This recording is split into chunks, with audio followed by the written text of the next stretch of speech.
teman-teman, hari ini saya akan mengupload pembahasan tentang penyakit pada sulcata. Penyakit pada sulcata ini umumnya sangat dari yang tidak berbahaya sampai menyebabkan mati, teman-teman.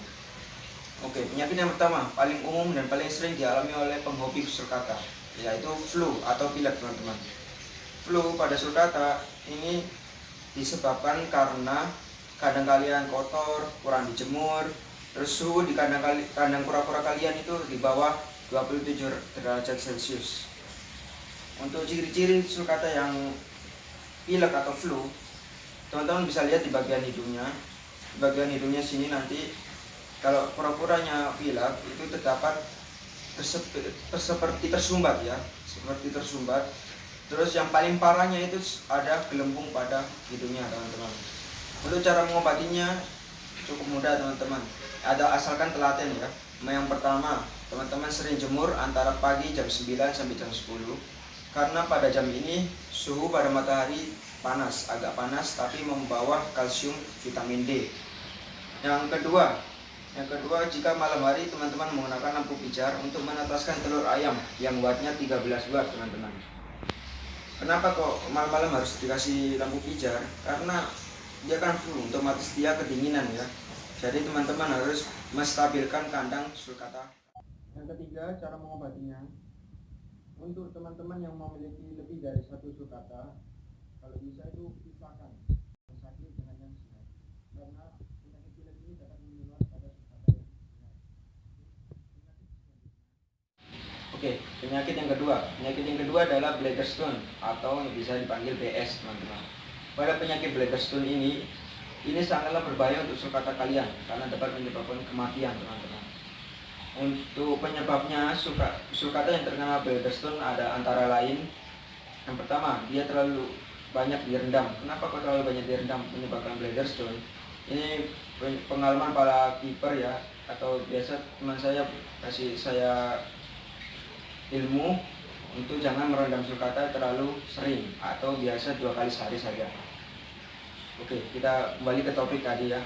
Kenapa kok merendam sulcata membuat BS? Karena jika uratre atau yang biasa kotoran warna putih, jika teman-teman rendam pada pagi hari itu, bisa jika keluar terlalu banyak atau terlalu sering, itu menyebabkan Bladderstone pada sulcata.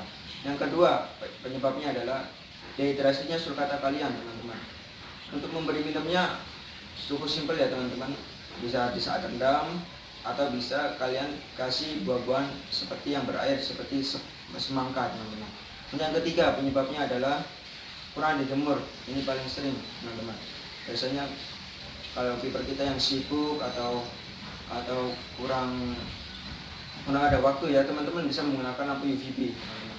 Oke, selanjutnya cara mengobatinya.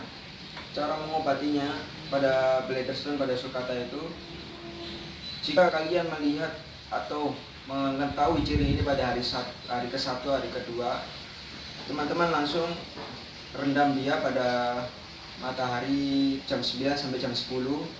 Itu rendam dengan air hangat supaya gumpalan BS tersebut keluar, teman-teman. Yang kedua, teman-teman kasih pepaya.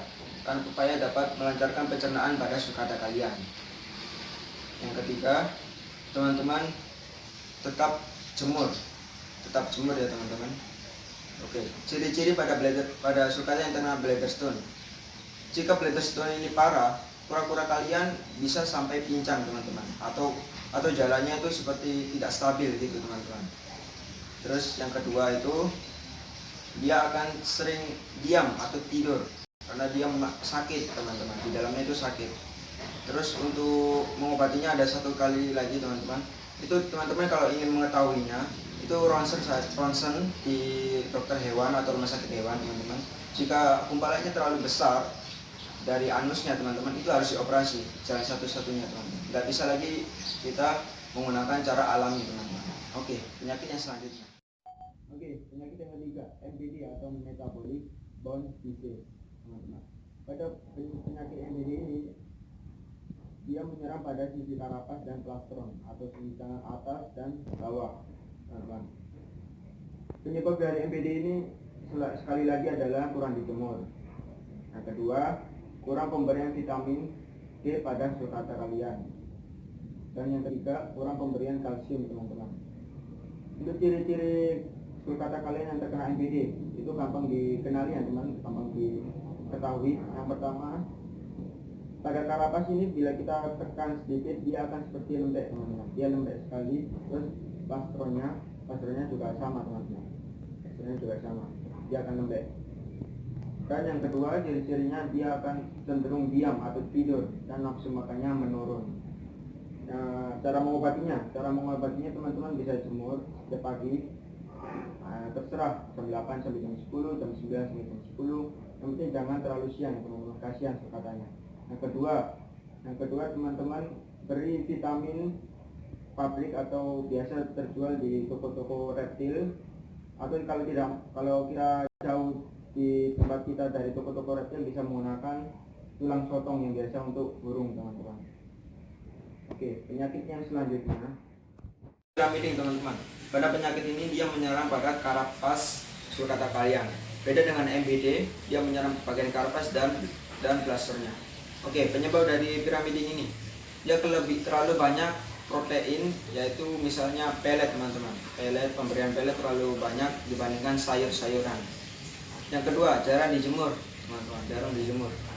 Ciri-ciri pada sulcata yang terkena piramiding antara lain menonjolnya spute atau kotak-kotak pada karapas sulcata, seperti piramiding seperti yang segitiga teman-teman, seperti segitiga begini dia menonjol ke atas. Nah, untuk cara mengobatinya ini teman-teman memberi sayuran daripada pelet. Untuk peletnya teman-teman stop aja atau bisa beri 1 kali dalam seminggu teman-teman. Pokoknya teman-teman kalau pengen kembali lagi smooth, nggak piramiding, teman-teman stop dulu penggunaan pelet. Yang kedua, teman-teman bisa jemur sulcata kalian pada pagi hari jam 7, antara jam 7, jam 8, jam 9, jam 10. Jangan jam 12, terlalu panas, kasihan kulit sulcata teman-teman. Dan penyakit yang terakhir adalah mogok makan. Pada penyakit ini disebabkan perjalanan, dia lagi stres, terus dia lagi sakit, terus dia lagi beradaptasi di rumah. Untuk yang lagi stres perjalanan, cara mengobatinya teman-teman, setelah unboxing kura-kura teman-teman langsung rendam pada ketinggian sampai sini, sampai sini pada plastron. Teman-teman rendam, habis itu teman-teman taruh di tempat yang tidak banyak orang atau sama kalian. Pokoknya jangan terlalu sering berinteraksi dengan sulcata kalian ya, karena dia habis dari perjalanan. Yang kedua, cara mengobati penyakit pada sulcata yang stres.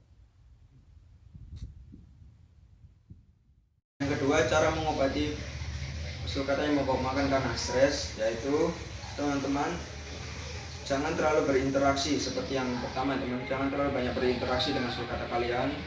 Beri makanan 3 kali sehari atau 2 kali sehari teman-teman, itu sayur-sayuran seperti sawi ya teman-teman. Untuk yang ketiga, mogok makan dikarenakan dia sedang sakit. Teman-teman cari dulu dia sedang sakit apa.